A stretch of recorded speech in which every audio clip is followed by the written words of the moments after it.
No, now we're live. Now we're live. Hello. Good evening, everybody. Hi. Welcome. Thanks for continuing with me. I've got Erin here, Ampersand, and we're going to be talking about Engineer's Odyssey tonight. So thanks, everybody. Richie, how many people do we got with us right now? Should we give them a second, or are we pretty good? 6. Okay. All right. I'm going to do the dreaded. Somebody is just going to name me, like, put me in hell for everybody.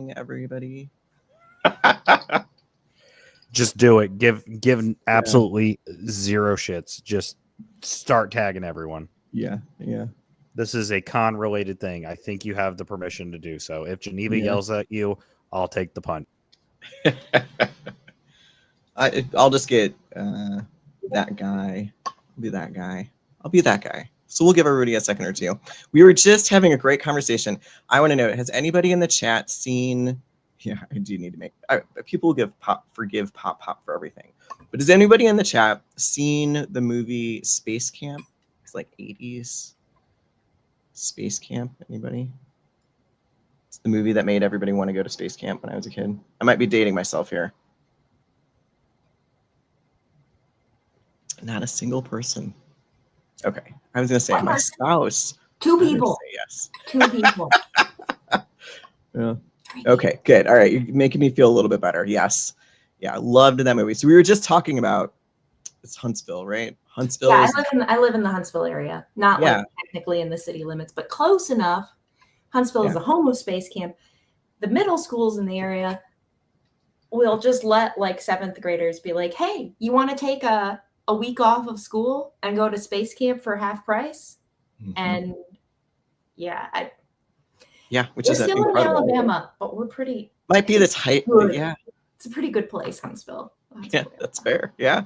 You might need a bribe like that. Yeah. So, well, let's get into it. We got a couple more people join us, so we'll just go ahead and go. And so welcome, everybody. Tonight we're going to talk with Erin Ampersand about her new book out on pre-order at, what is it, at July 22nd, I think? July 22nd, yeah. And it'll be both audio and ebook. And sorry to my Kindle Unlimited homies. I feel you. I am one of you. But this one, I'm going a different way. I'm going to try to go wide with it, just kind of see how it is, because it's a standalone. So got to test the waters. $5, half a burger. Hopefully people give it a try anyway. Or if not, you should be able to request your library to get it in. That's kind of a hope here. So, well, Pop's old school. He's going to order the paperback, and it's going to be a chunky paperback, which will be great. It is. I put a picture on my... Well, I don't have it up here anymore, but I put a picture on my Blue Sky recently because I got my author's copy, and it was wide. It was wide. Thick. 2 C's, 3 C's. Yeah. Well, the name of the book's called Engineer's Odyssey. So it is a party-based apocalypse-focused lit RPG. And first, I just want to thank Erin for giving me the opportunity to get an ARC copy. Obviously, it's not out yet, so thanks for that, Erin. And happy to. And I got to read it ahead. Ironically, this may make me one of the first people that's reading Engineer's Odyssey before the Apocalypse Parenting series itself. So this is a standalone book related to the Apocalypse Parenting pseudo before. You want to explain that? So the main character of my main series, Apocalypse Parenting, Megan, she is at home with her 3 kids at the time the apocalypse hits. And her husband is on a business trip in Colorado. So the first 3 books, we've been following Megan and, seeing how she tries to keep herself and the kids alive as they have to fight monsters. And the kids do have to fight. They can't just sit in the house and be protected. But we've had no idea what happened to Vince. Megan can't call up the flight schedule. She's pretty sure his plane hadn't taken off when all the technology went down, but she really has no idea. Spoiler, he was not on the plane at the time the apocalypse hit. It would be a much thinner book. Which is much thinner. He was in the airport the time that the apocalypse hit, which is a real unfortunate place to start an apocalypse. So he has his work cut out for him because he has to make it out of this airport that has thousands and thousands of people, but not enough food for thousands and thousands of people. And he's got to fight his way out through the monsters around it with all the weapons that are so easy to find in airports. And then, he's got to make it, like 1,300 miles across the United States back to Alabama because he's worried about his wife and kids because he doesn't have any idea what's going on with them either. So, yeah. um, Yeah.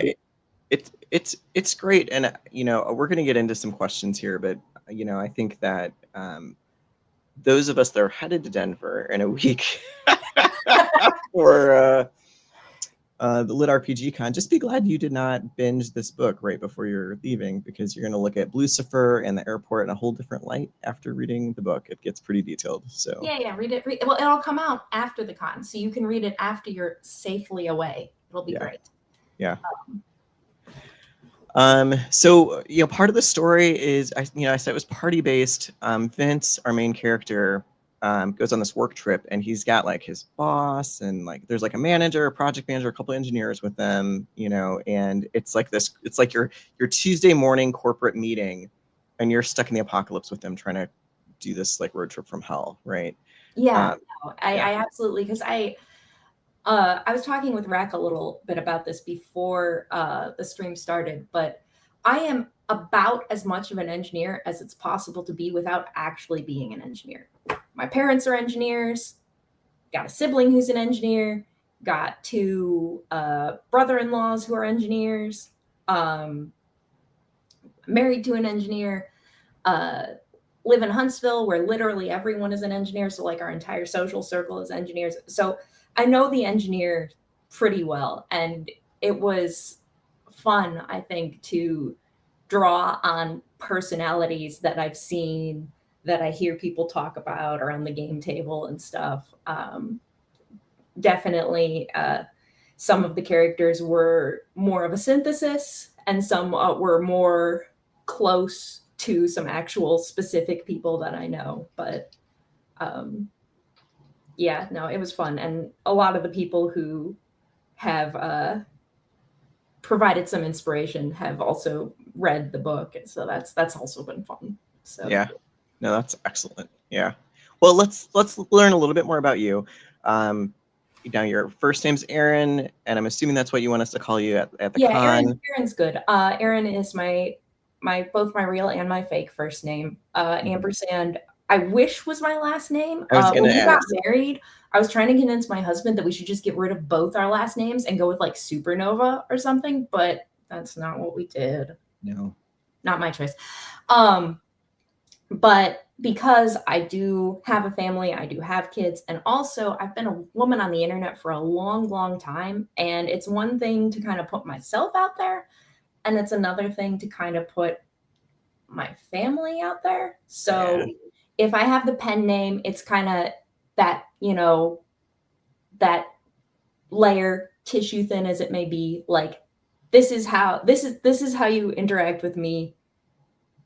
But if you see me with another name, with my kids, etc., let's leave them out of this, Yeah. Yeah, that's a great divide to have. I mean, you gotta, being a public figure now, you got four books can be out, right? And I mean, your first three books do focus on family and kids, and yes, and so that's another thing as well, is the kids in Apocalypse Parenting are not my kids, but it would be impossible for people not to make guesses, make assumptions, ask questions. This character did this dumb thing. Is that you? Is this blah, blah, blah? yeah. But if I have a pen name, then my kids can tell people, oh yeah, my mom writes these books, if they feel like it. Yeah, they get the choice. Yeah, absolutely. Well, all right. So Ampersand unfortunately isn't your last name, but good for you on setting boundaries. I love it. I saw in your bio that you're a big gamer. What? Oh my God. Types of games? Video, board? Yes. Okay. We've got a couple games of D&D that we meet with not super regularly, but sometimes. all of our kids have been gamers from the very beginning. We have an enormous pile of board games. I should have taken a picture of my board game shelves to show to you guys, which the board game shelves at this point only hold half the board games. We just played, my husband he's been having to work late, so he took a half day today, and we actually played a family game of the Slay the Spire board game, which is a monster of a board game, but pretty well done, honestly. Just this afternoon. Video games, yes, love them.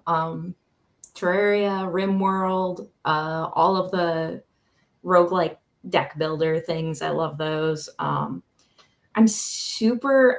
been into this super terrible buggy roguelite for years, but I still recommend it if you love puzzle games. It's called Demon Crawl, and it is a roguelike minesweeper based thing. It's amazing. I love it. But yeah, it's gonna crash on you all the time. So like, this is an abusive relationship that I'm in, and I'm encouraging you to join me. Sorry. Yeah. Not the best at platformers and first person shooters. If it requires reaction time, that's not a strength of mine. Yeah, that's fair. I'll try sometimes. I've played through Hades and stuff like that, but it's not a strength. Not a strength. Yeah. So. Well, has being a gamer helped with the lit RPG elements of writing? How have you pulled in your gaming experience there? I think it has. I think, I've played all kinds of games. I've seen all kinds of games. So I think I know more than just as a reader of the genre, like what the tropes are that you can bounce off and play into. One thing with my series is that I wanted to sort of break out of that very common paradigm where there's the tank, there's the cleric, there's the warrior, there's the whatever, because I feel like that's one way to do things, and it's a way that you see a lot. And I just wanted to see if we could do something different that was interesting and compelling while not being that paradigm. So it is interesting. I would say I can't talk about the other 3 books, but for this book, you do have a lot of like support powers or like mechanical powers, like powers that aren't just like your typical, I can hit things very hard to make them splat, right? Which I really like. And you can take like you can be somebody who may be a primary on a fighter, but then you can take something completely different that's not on that fighter track, and it's still, you might lose some synergy with your powers, but you still have that power. I wanted to, because I also started thinking about like in my world, the powers are technologically based. They're supplied by basically alien nanotechnology. So a lot of the classic things that you think about in D&D, in video games, etc., they don't really make sense. One example would be the typical priest power set, I think, is a really great one.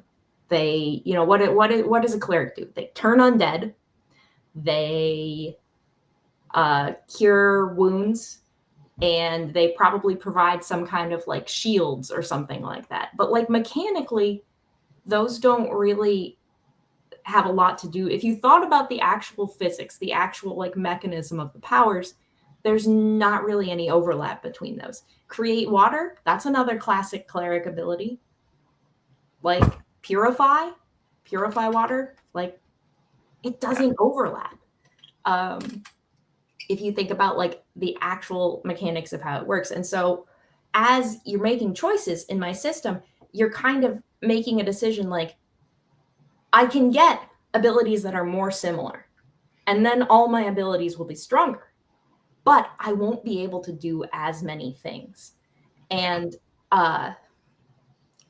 Vince, a little spoilery here, but Vince is very much all in on the like, he's more of the, let's just say he's more of the typical lit RPG protagonist mentality on that. And Megan is very much not.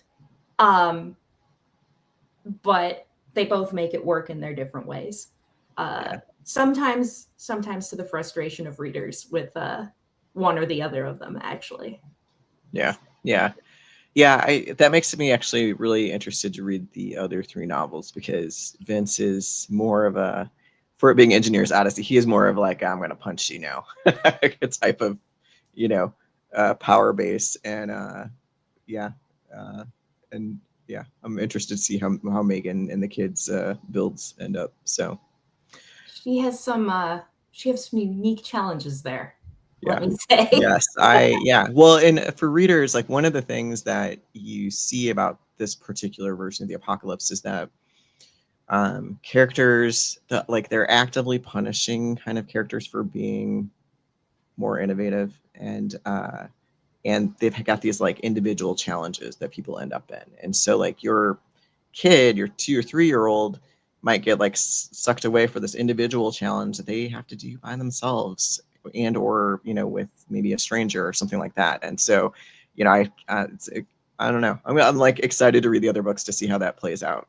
So for this book in particular, though, you have a party-based lit RPG. You do a good job of welding these characters together and their different perspectives. Could you tell me, I think there was a comment by Jen that they have a hard time getting people to deliver on their commitments in a normal day. Would the apocalypse improve that or not? And how did you think about this? How did you think about getting these characters together and the formation of this party? I mean, I think a lot of it was, so I've known that I wanted to write books since I was 7. So it's been a very long time. And I spent a very long time failing to write books because when you go and you're like, hey, I'm having trouble writing books, what should I do? There are so many guides out there written by plotters, written by planners, written by people who, here's how you should structure this, here's how you should do this, here's how you should do that. And I'm like, okay, I'm going to make a plan. This time I'm going to make a better plan, a more detailed plan. And I just kept planning and planning and planning. And I kept getting, 5, 10, 30 chapters in and despising what I'd written, just absolutely hating it. And I realized with Apocalypse Parenting, which I just I'd read a whole lot of apocalyptic lit RPG, and I'd noticed, that you rarely saw the people that were not, 18 to 30-year-old single people, usually men, not entirely, but it was pretty much like 18 to 30, maybe 40 single people. If you were old, if you were young, if you had people to care for, you were very much on the sideline. And I just kind of started writing Apocalypse Parenting on a whim, and I didn't plan it much. And I started posting it on Royal Road, again, kind of just on a whim, and people started liking it. And I realized I was really loving what I'd written. And part of what I had hated about what I'd written before is that the characters that I wrote when I planned a lot came out very cardboard, very wooden, very much, they weren't being true to themselves internally to try to get to where I needed them to be. And so with both Apocalypse Parenting and Engineer's Odyssey, I've learned to trust myself a lot more. There's always a plan. There is always a destination, but I don't write it down. And that plan has changed and adapted so many times. I've gotten way less afraid of writing myself into corners. Like, if you're in a corner, it's time to blow up a wall or drop a ladder. There's a way to get out of it. And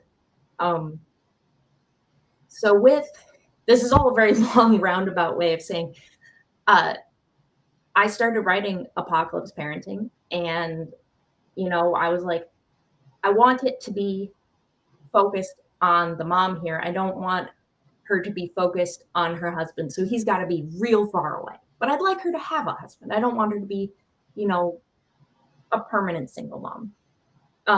So he has to be on a business trip very far away.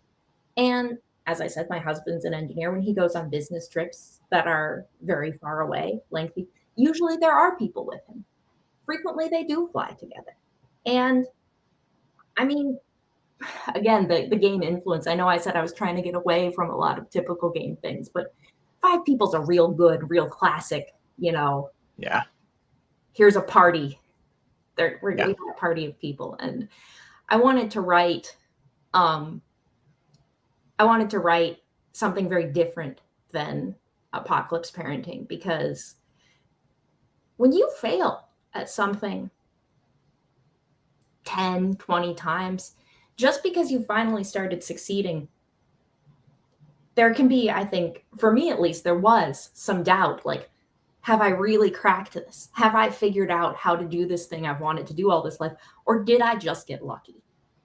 Can lightning strike twice? And so writing Engineer's Odyssey was partly about, you know, answering the question, which a lot of readers had, which my husband had, which, you know, I had, of, well, what happened to Vince? Where is he? What's he doing? Is he okay? Is he going to make it back?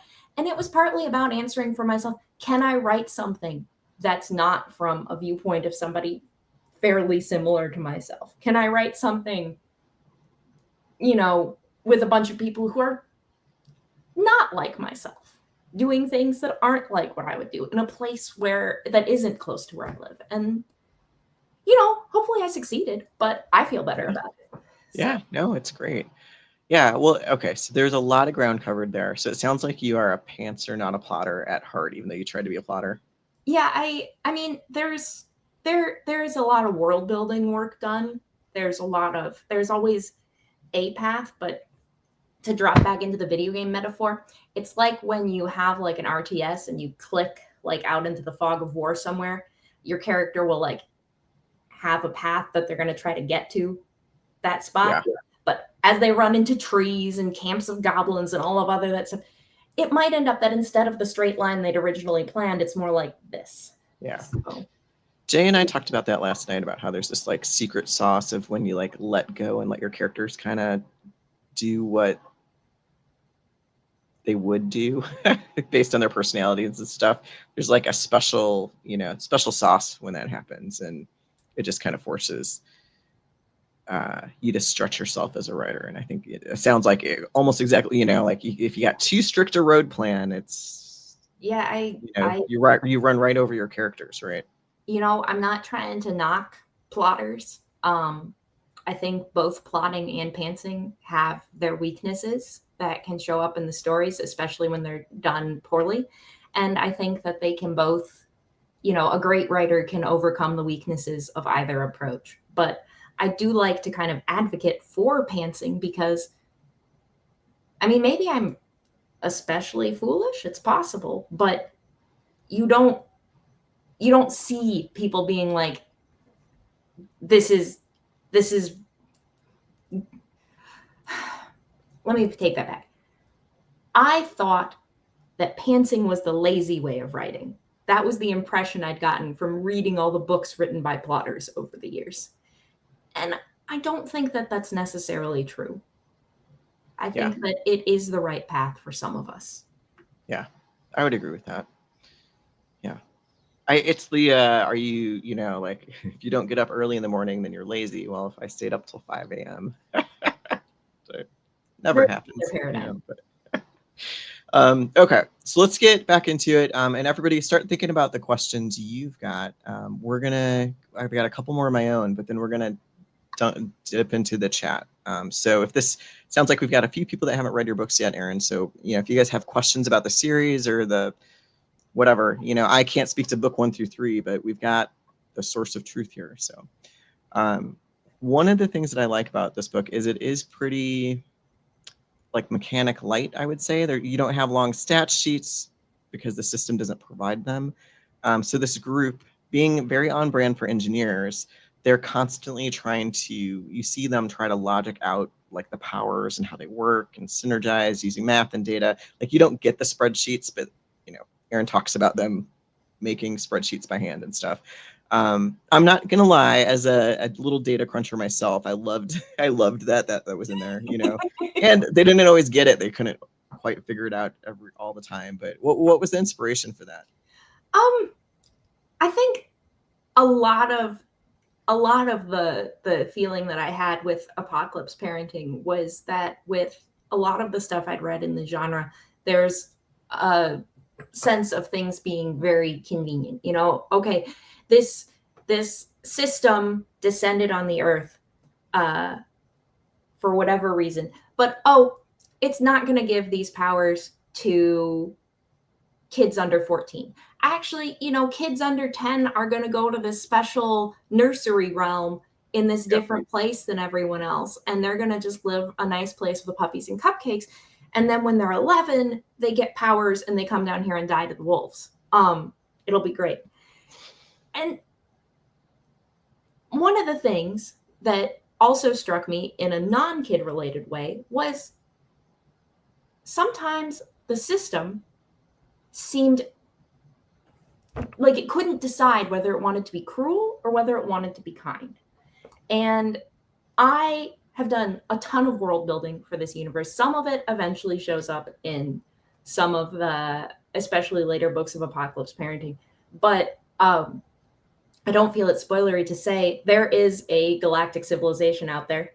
And the particular faction that's running the contest that's set on Earth really doesn't want us to do well. They get most of the you know, we're building the show. We've got this big investment. You know, the more winnings that the competitors have, the less that we get to keep. So it's really best for us if, you know, people don't win too much. So why would they give us all the information? If they say, you know, if they can argue you could figure it out, why would they give it to us? Why would they give us the chance? Why would they be nice? So what's provided from the system is very minimal. And a lot of it they have to figure out through trial and error. And, you know, talking to the people around them, working with the people around them. So it's kind of where it's from. Yeah, I mean, there's some pretty overpowered system acts and stuff that you're like, okay, yeah, the system's trying to kill them.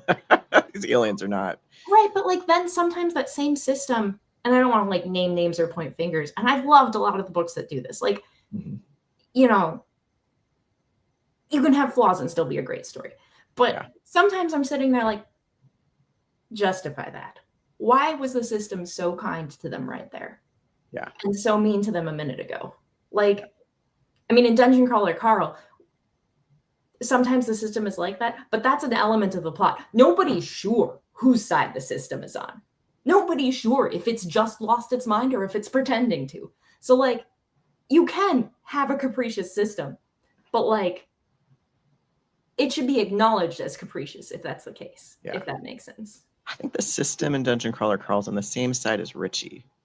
I'll let you all figure out which side that's on. So, okay, so I'm going to nerd out here for a second. Want to run that by me again there, Skippy? At Carl's feet, I think, is the. Just gonna. Just don't. Okay.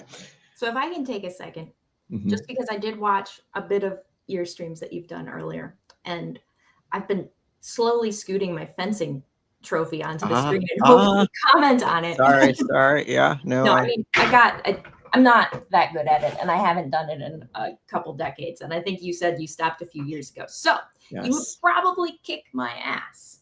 But I did fence foil in college. A fellow foilist. I love it. What college did you fence for? Purdue. Okay, yeah. You know, there is maybe a chance that you and I fenced each other in college. Yeah, so. I won't ask when you were in college just now, but we'll talk. We'll talk later. But that would be a hoot. Yeah, I actually have a trophy in some box somewhere that's from like a Purdue Open back in the day. Yeah, so that's what this is, Purdue Open. Yeah, yes, I got the worst bruise at that tournament ever from like your team captain. But yeah, that's awesome, and obviously the best weapon of the by far. Yeah, 100%.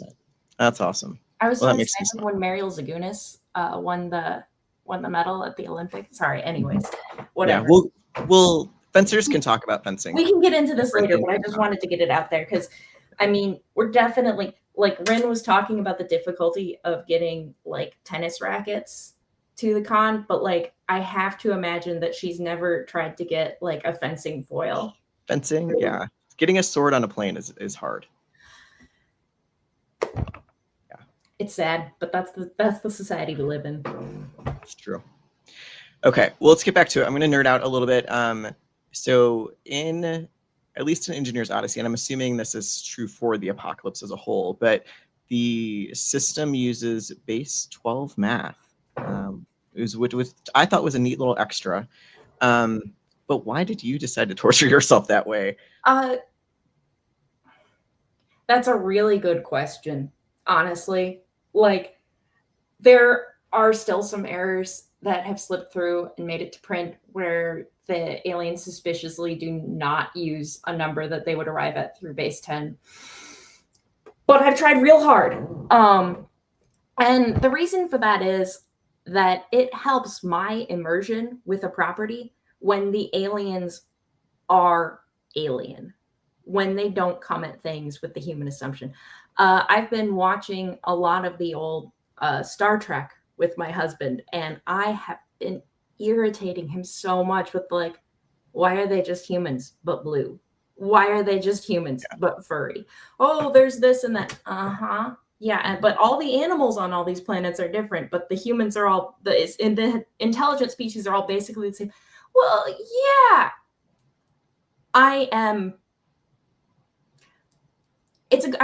I'm not trying to just slam Star Trek. There's a lot of things I like about it, but it's one of those things that gets to me, and it's hard for me to just let it go. Like, I think Super Supportive is a good example of a series that I really love. I really love Super Supportive, but the aliens that we've seen in that are very human, like 2 eyes, humanoid structure mostly. Not 100% of them, but a lot of them could walk into a lit RPG con and everybody would just assume they had a real good cosplay. Yeah. And it does take me out of it a little bit. That I'm only picking on Super Supportive because I freaking love it, okay? But it is something that to me takes me out a little bit of the immersion. And so, you know, as I said, done a lot of world building. The main species of antagonist aliens, like, they don't even speak out loud. They despise sound. I have I could tell you all kinds of things about like their like lifespan and life cycle and like how they reproduce. And the reason that I've thought about all these details is because this particular species of aliens doesn't really have a conception of childhood because of all of that. And that is why they do not give a shit about any of the immature people of the species that they put into their little show. Yeah. But that's not necessarily true for every species in the Commonwealth, which gives our protagonists a little bit of opportunities later. So. No, thanks for that. That goes into that like the plotting and the world building that you've done to kind of like surround your story, right? Which is great. So if I just going off a little bit here, I am a very weird person in a lot of ways. I think most of us are, but if I start trying to think about something that I'm actively writing as I go to sleep, I will be up at 3 a.m, like sending myself text messages on my phone with like stuff that I've thought of so I won't forget. So, but I do like to think about writing when I have time. So what I typically do is I'll do world building, or I'll do world building for a future series. So Nice. I got a lot of world building done for the series that I plan to write next. But yeah, I'm just laying there in bed thinking about the mating cycles of the mating cycles of different alien species. You know, Sounds like you hang out with a lot of engineers.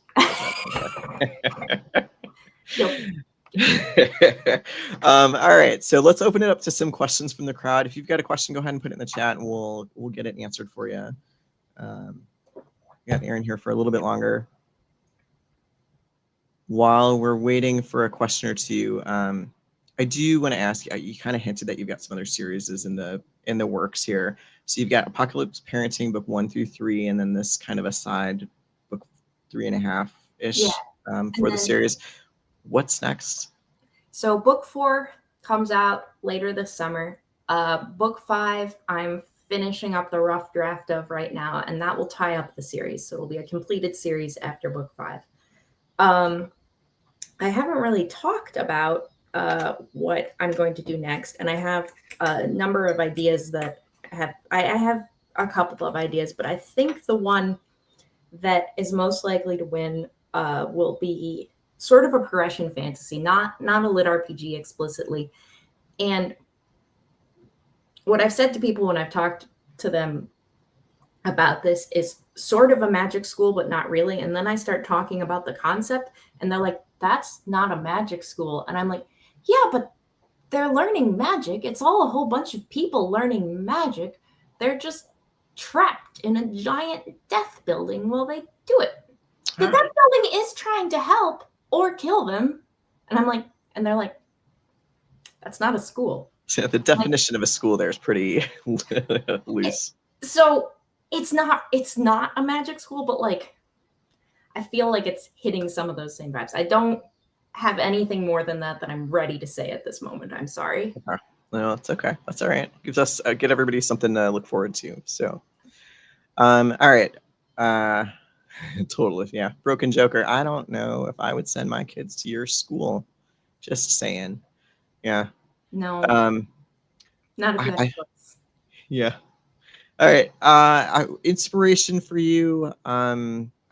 My question is, what book should Pop add to his post-con TBR list? I would say Engineer's Odyssey, because I think it's I mean, I love Apocalypse Parenting. I think it's wonderful, but it is intended to be Engineer's Odyssey is supposed to be like the easiest on-ramp. I think my hope is that once people read it, they're going to want to read the main series.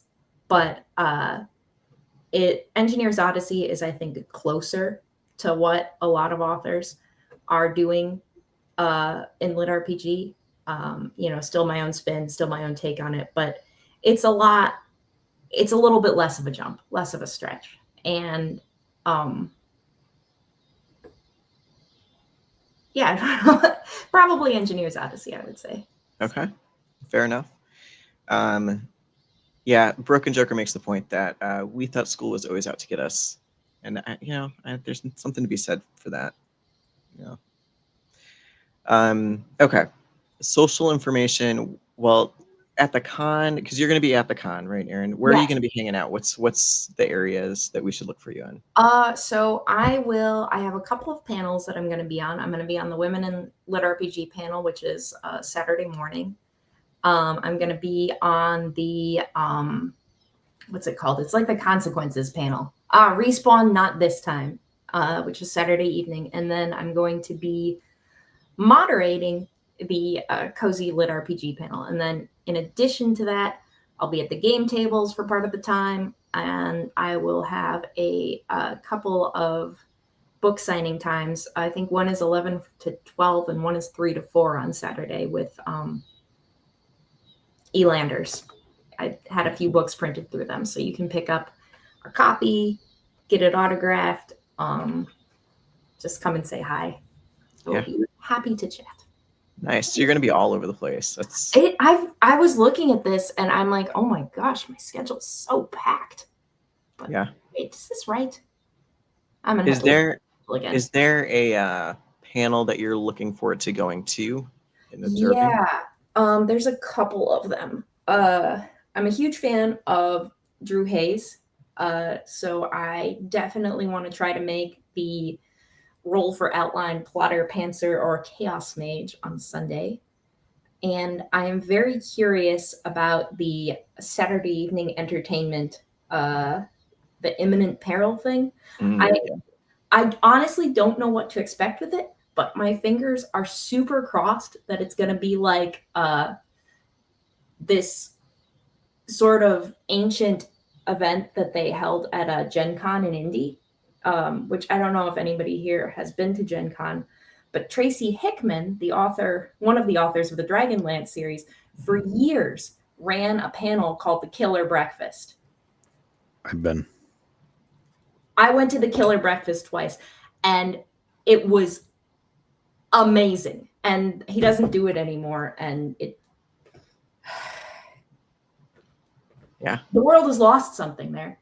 The world Yeah. has lost something. Like, it was this like D&D session where like people in cosplay would come up and like he'd tell them where they were and they'd make some simple choices and then he'd kill them off on stage. And like in the last time that I ever went to it, these three people came up and like when he started to like kill them off, they're like, "We build a fortress," and they pull these like cardboard panels out from under the table and like they built this like crenellated fortification on the table in front of them. And then like I don't know how they smuggled a large stuffed cow onto the stage, but it was total Monty Python moments. Like they're just like going through this whole thing, and even Tracy Hickman, who's there as the like master of chaos, is sitting there going, Pretty chaotic. Yeah, a lot of planned chaos there. Yeah. Yeah. I see a question from Derek. I am absolutely playing games. We have been asked not to tell people what tables or what times we'll be at. And actually, I don't even know what the games are going to be yet. Yeah. But I'm thinking I might bring my own copy of Trap Words with me because anybody here play Trap Words? I have not. Anybody in the crowd? If anyone's familiar with Taboo, it's like I haven't. You play Trap Words? No, I have not. I was just going to say there are going to be like I think 20 open tables if I remember correctly. Yeah. So there's going to be like multiple games and stuff set up around the con. So they'll be. Yeah. So Trap Words is like what Taboo, like Vlad Shvatil, the guy who made Codenames, he's also made a whole bunch of other awesome games like Galaxy Trucker and stuff. And I'm pretty sure he sat down to himself and said, Taboo has something going for it, but I think we can make it better. We have the technology. And so in Trap Words, each team is given a word and they look at it and they write down traps for that word, like between like 4 and 10 of them, depending on like the room that you're in. And then they pass the word over to the hinter from the other team. And that person has to try to get their team to guess the word without saying any of the trap words. The catch, you have no idea what the first team wrote down. So you're over here like Trying to guess what they... On the orb that rotates, there's a dirt clump south of the alligator place. And people are like, Cuba? Islands? Islands! One of the best ones that is we have a group that we play it with regularly. Like it's just like we'll play like a few rounds to like end our gaming nights. And we have gotten so meta with it that once somebody had to hint laundry, they didn't manage to get their team to guess it. And it turns out that they didn't say, and we hadn't trapped water, clothes, wash. Like it was all the basics. Yeah. we got very meta with it. But you can get really clever. You can't say like proper nouns, but like the word was anchor, and we trapped like ship and ocean and all these things. And like the guy who got the card like looks at it for a few seconds, looks at us, and he's like, spinach eaters, bicep decoration. And like everybody's like, wait, he means Popeye. Oh, Popeye's tattoo. What is it? It's an anchor? It was like 5 seconds. It was masterful. Yeah. That's brilliant. Yeah. We'll definitely bring the game. I think we've had some takers in the crowd. Small. Yeah. Yeah. You got to pack it small when you're flying. Yeah. Yeah. Yeah. I think I just picked up another table for a game night or a game, a game slot. So there's definitely a lot of game playing that's going to happen, both planned and unplanned, I think. So make sure you pack your game that you want to play the most. That way it's guaranteed to be there. So I'll probably also bring a commander deck. I don't know that I would necessarily feel like playing Magic at something like this, just because like I want to meet lots of people and like Magic tends to take a while longer, but I'll bring it anyway. You never know.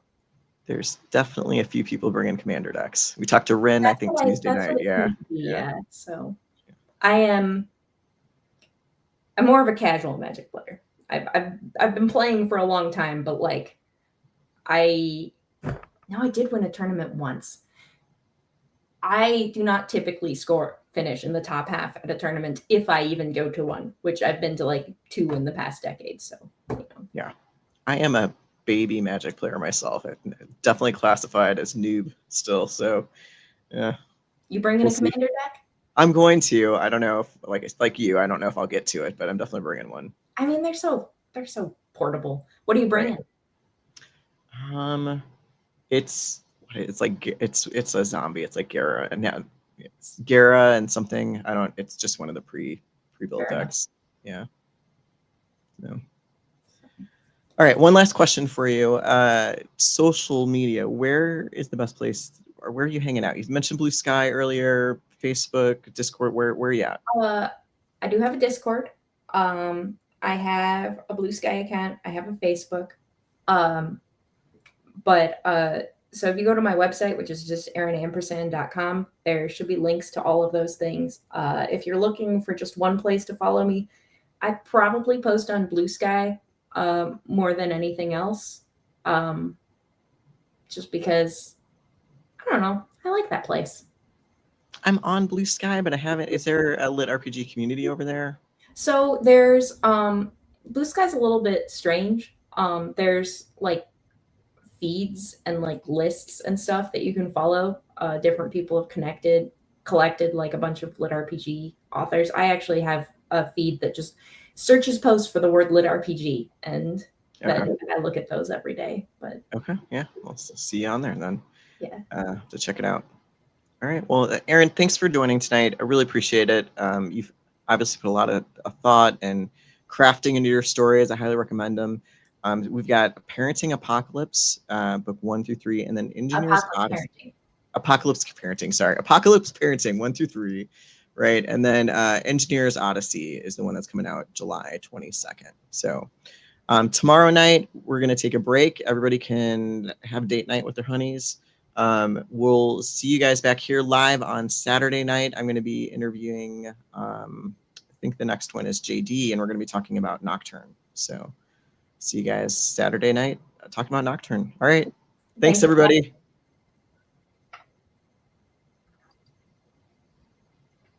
Richie's just going to